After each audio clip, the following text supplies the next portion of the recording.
Okay, students, move on to the next topic of human physiology, and this is the another chapter of human physiology, excretion and excretory system.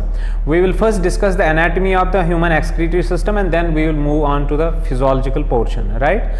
So let's start with the human excretory system. We will discuss its various structures which help in the process of excretion. Excretion is the removal of nitrogenous wastes from the body, and mainly the nitrogenous waste that's excreted in humans, which is excreted by the kidneys, is urea. We are ureotelic animals, excrete urea, and how this urea and the other wastes which are released with urine, how these are excreted with the help of this excretory system.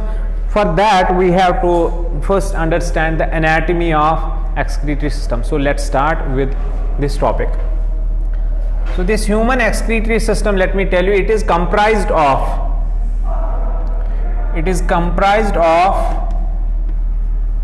a pair of, I mean there are two, these are two in number, a pair of kidneys. These are the principal excretory organs of humans, a pair of kidneys.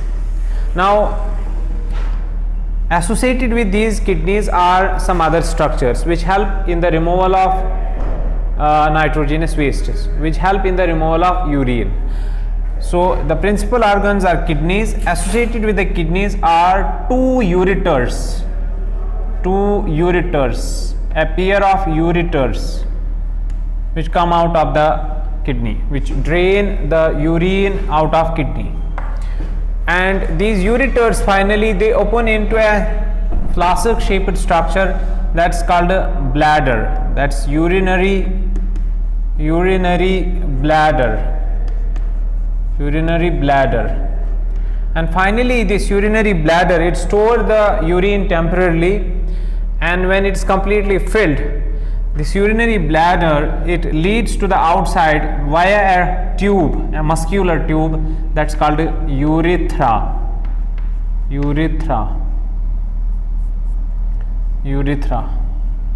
And these structures together, a pair of kidneys, two ureters, one is right, another is left, and one urinary bladder and one urethra together constitute human excretory system.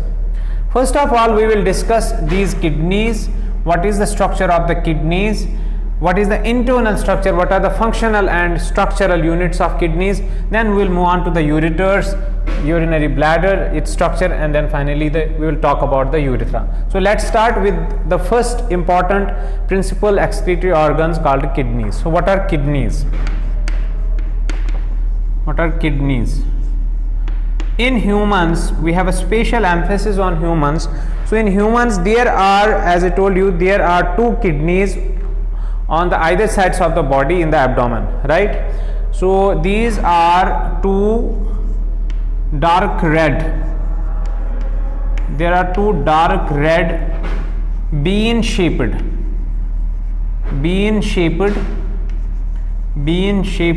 kidneys.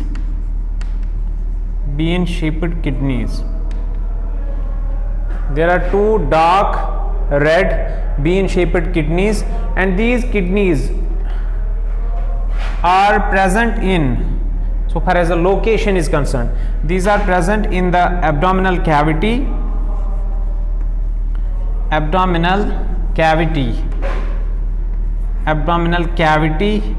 right, on the either sides of the main axis of the body is the vertebral column, right? So these two kidneys are present in the abdominal cavity on the either sides of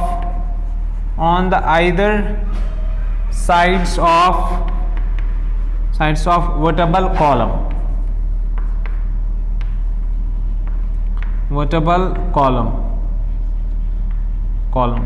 But the two kidneys in the abdominal cavity, they are almost not anteriorly, posteriorly in the abdominal cavity.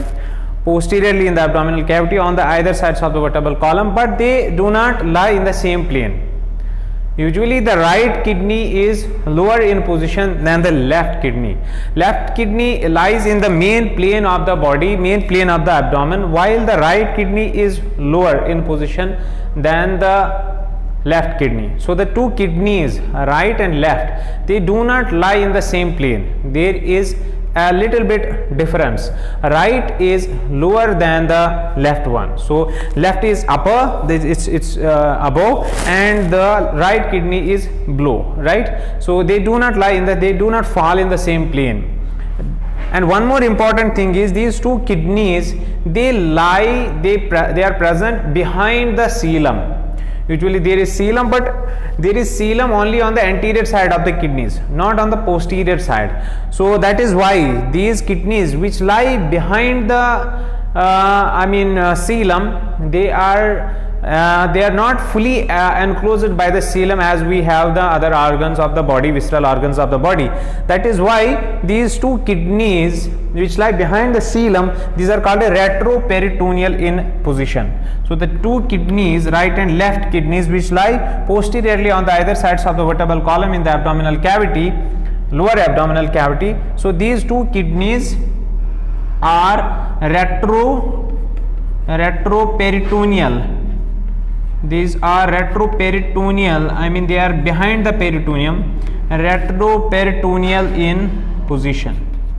They are behind the peritoneum, which is generally the membrane cover and envelope that's covering the most of the visceral organs, as so called as peritoneum, peritoneal membrane, right? This is the one of the important layer of the body wall. But these are behind the peritoneum, that is why called peritoneal, retroperitoneal. Retro means back. Retroperitoneal in position. Our kidneys are retroperitoneal in position. So these are two dark red bean-shaped kidneys present in the abdominal cavity on the either sides of the vertebral column, retroperitoneal position, and each kidney is approximately 150 grams in weight. Each kidney is approximately 150 grams in weight. However, there is a little bit difference between the two sexes. That is, it's 150 grams in weight in male, while in females it is only 135 grams in weight. 135 grams in weight, right? So there is a little bit difference between the males and females. Anyways, so this is what about the weight. Now each kidney is approximately, this is again approximation here, not exactly. So each kidney is approximately 11 centimeters in length, 11 centimeters in length, and it is 5 centimeters in width, 5 centimeters in width, and almost 3 centimeters in thickness. So this is an approximation regarding the different dimensions of the human kidney, not the kidney of other animals. 11 centimeters length, 5 centimeters width, and 3 centimeters thick in wall. So these are some important external features of the kidney. Now, so far as protection is concerned, how the kidneys are protected in the abdominal cavity. Firstly, they lie inside the abdominal cavity, but so far as the external protection is concerned, these two kidneys, bean-shaped kidneys, are protected by a pair of ribs. By a pair of ribs, and the last pair of ribs are called floating ribs. The last pair, there are 12 pairs of ribs. The last pairs of the ribs, right? 12th pair of ribs are called floating ribs, and these floating ribs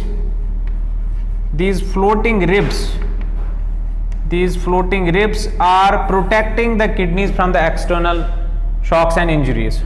So the kidneys are protected by the last pair of ribs called floating ribs. This is one kind of protection. But there is another kind of protection to the kidneys, that is in the form of their own cover, in the form of their own envelope, right? And what are those different layers? from the outside of the kidneys which protect the kidney. Now the first important, if we look at the external structure of the kidney, the first layer, the outermost layer of the kidney is this layer. The outermost layer, not outermost, we can say this is the first layer of the kidney, right? Then there are some other layers as well. So the first layer of the kidney, right, is called as renal capsule. Renal capsule. This is the first layer of the kidney. If we move from the inside to outside, inside to outside, so the first layer is called a renal capsule. This is the important layer which protects the kidney from the injuries, shocks, right? Then outside this renal capsule, there is a layer of adipose tissues, fat cells. There is outside, not inside. Outside the renal capsule, there is a layer of adipose cells or adipocytes, fat cells, called as adipose layer. This is called adipose layer. Adipose layer, fat layer. So this is outside the renal capsule. And outside the adipose layer, renal fat, right? Outside the adipose layer, there is one more fibrous layer, protective layer. There is a fibrous layer, and this fibrous layer is called as renal. It's called renal fascia. It's called renal fascia. These are the three layers. What are the three layers? So the kidney is covered by the three important layers. The first is called renal capsule. Another layer outside the renal capsule is called adipose layer. It's fat layer, and outside the adipose layer there is a renal fascia, a fibrous layer made up of collagenous fibers. So it is a fibrous layer. And this fibrous layer, it's very, very important because it is the layer that is renal fascia which connect the kidney with the posterior body wall. This is the two kidneys are suspended in the body wall. These are connected with the body wall by means of renal fascia, right? So you have to remember these three layers of the kidney before we move to the inside of the kidney. So one is the renal capsule, another is the adipose layer, and outside the adipose layer there is renal fascia, which is a fibrous layer. Now whatever enter or exit the kidney, what enter and what exit the kidney, there are some blood vessels which enter the kidney, which carry the oxygenated blood to the kidneys, called a renal artery, and there is a blood vessel which is coming out of the kidney, that is called a renal vein. So two important blood vessels enter the kidney, one blood vessel enter the kidney, another blood vessel exit the kidney. So if I say, for example, this one here, this is a renal artery which enter the kidney, renal artery which carry the oxygenated blood to the kidneys, and another blood vessel that is leaving the kidney, this one, this is called a renal vein. So there is a space where from a blood vessel enter the kidney and another blood vessel leaving the kidney, that is draining the kidney, right? So one is renal artery that enters the kidney. Another is renal vein that is coming out of the kidney. And now the urine which is accumulated in the kidneys, that also is flushed out, that also is coming out through a bigger tube, and that tube is called as ureter. So this is another tube which is coming out of the kidney, right? So all these structures, even there are some lymph vessels which leave the kidney, which exit the kidney, right? Besides the blood vessels, renal artery that enters and the renal vein that is coming out, there are some lymph vessels also which are leaving the kidney through a space. Now this concavity through which the blood vessels enter, the lymph vessels exit, the ureter exit, and even the nerves which enter and exit. There are many nerves which enter and exit, afferent, right? So this is a space here where from many things enter and many things exit. So this entry and exit point of the kidney is called as hilus. It is called hilus or hilus, because there are two kidneys, so both the kidneys have an entry and exit point through which some blood vessels enter, some blood vessels leave, and ureters leave the kidneys, lymph vessels leave the kidneys, nerves enter and exit both, right? So this entry and exit point of the kidney is called hilus. This is a concavity through which these all things exit and enter, right? Now if we look at the substance of the kidney here, the internal structure of the kidney, there are two important regions of this kidney. This is one of the kidney. So okay, this is my body, so this is my left kidney. So this is the structure here. I am just trying to make you understand with the help of this rough diagram. So we can divide the substance of this kidney into two portions. This is the outermost region and this is the central region. This is the inner region. So there is an outer region and there is an inner region. This outer region of the kidney, outer portion of the kidney, it is called a cortex. It is called a cortex. And the inner central portion of the kidney, it is called a medulla. So kidney is divided into two regions, right? When we take a section, and after sectioning we can divide the outer into cortex and inner into medulla. So this is renal cortex, you can call it renal cortex, and you can call this renal medulla. Now in the medullary portion of the kidney, you will see many pyramidal structures are there. So in the renal medulla, there are many pyramidal structures, more than 15 to 16 in one human kidney. So there are many pyramidal structures. These pyramidal structures are called as renal pyramids. They are called renal pyramids, right? These are called renal pyramids. So if you look at the diagram, this one and this one, these are two renal pyramids. They have these renal pyramids also have the two portions. They have two faces. One that is close to the cortex, this one, and another that is in the medulla. So each renal pyramid is having two faces. One is in the cortex and another in the medulla. And these are two different faces, because this one, it is broader than this one that is in the medulla. So this face, this region of the renal pyramid, it is called a base. It is called a base of the renal pyramid. And this region which is present in the medulla, it is called a papilla. Singular is papillum, papilla or papillae, renal papilla. Okay, is correct. So each, I can say there are renal pyramids in the medulla, but the renal pyramids extend from the cortex to medulla, and in each renal pyramid there is a base. In the renal pyramid there is a base is lying in the cortex, and there is a papilla lies in the medulla. Try to understand. Base lies in the cortex and papilla lies in the medulla. Now these renal pyramids, they open into some smaller and bigger channel-like structures. Some channel-like structures are there.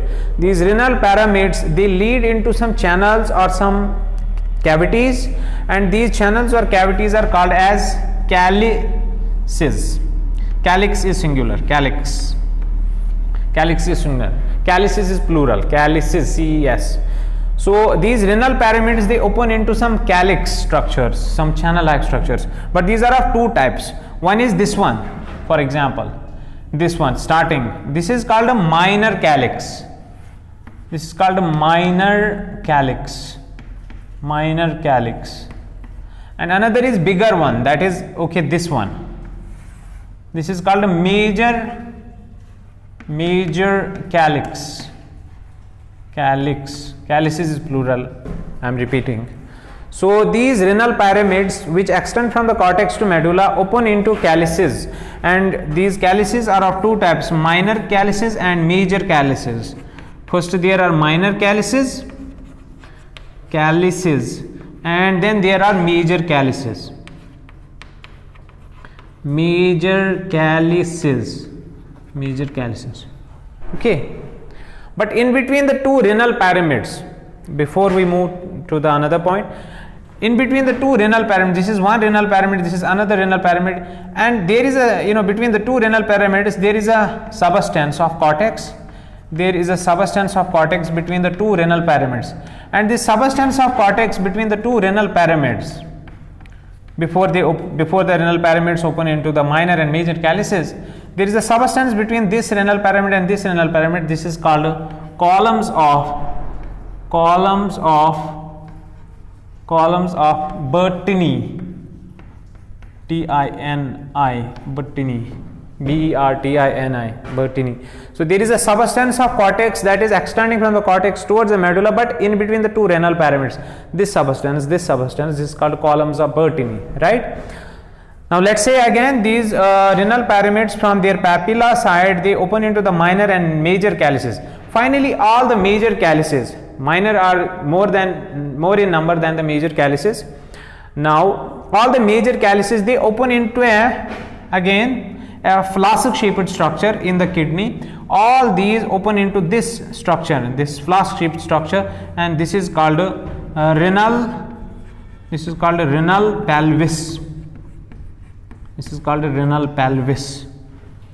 So all the major, even the minor, first minor then major calyces, they lead into the renal pelvis. So the urine which is coming out of these renal pyramids, which is formed in the renal pyramids, finally received by the minor and major calyces, the urine is first stored in this renal pelvis, where from it is received by these ureters which are coming out of the kidney. So it is this renal pelvis which first stores this urine, and from renal pelvis arise a tube that's called ureter, right?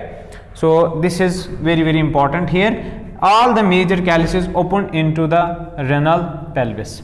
So this is the morphology, or this is the structure of the kidney. So far we have discussed the features that we can see with the help of microscope when we take a section of the kidney. So we can see a bean shaped kidney, dark red color, it's 150 grams in weight in males, 135 grams in females, having some dimensions normally, but this vary from person to person. Now each kidney I am talking about, this is one of the kidney. So each kidney is covered by three important layers from the outside. One is called renal capsule. Outside the renal capsule there is an adipose layer, and outside the adipose layer there is renal fascia which connects the kidney with the body wall.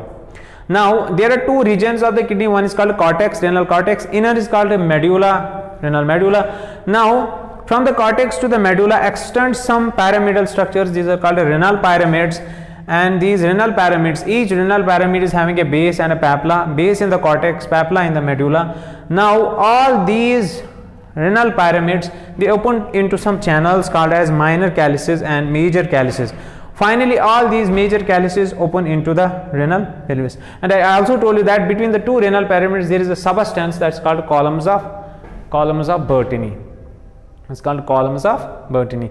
Now the important question is, what lies in these renal pyramids which extending from the cortex to medulla, and microscopically these renal pyramids having the two different surfaces, two different faces. This portion of the renal pyramid which is lying in the cortex, it is lighter in color. If we use stains to impart the color, this is lighter in color, while this portion that is lying in the medulla, the portion of the renal pyramids that's lying in the medulla, it is darker in color. One more thing, this face, that is this face of the renal pyramids, that is the base of the renal pyramids which is lying in the cortex, is not so much convoluted, is not so much coiled, while this one, sorry, it's highly coiled, I am saying wrong. This portion, that is the portion of the renal pyramids which is lying in the cortex, it is darker in color. I have done a mistake. I said reverse, that I should have actually discussed. So let me talk about the base first. So each renal pyramid is having a base and then a papilla. Now I am talking about the base. Base is lying in the cortex. Please try to understand, don't be confused.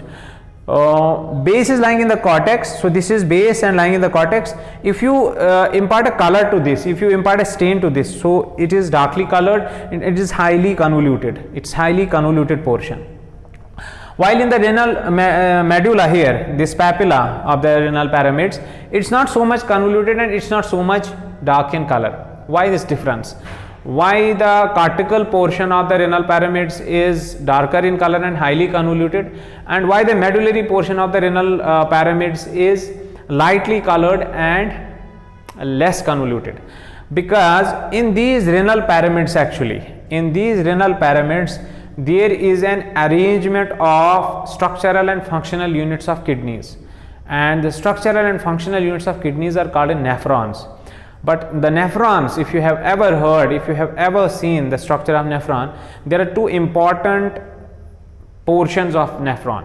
One is called the Bowman's capsule, and inside the Bowman's capsule there are many blood vessels, network of blood capillaries called glomerulus. Glomerula is the term, right? And then we have the another portions of the kidney, another portion of the nephron, that is the proximal convoluted tubule and distal convoluted tubule. As the name, convoluted tubule, so proximal and distal convoluted. So these are two coiled and highly convoluted structures. Both this Bowman's capsule, then proximal convoluted tubule and distal convoluted tubule, they lie in this portion of the kidney, that is in the cortical portion.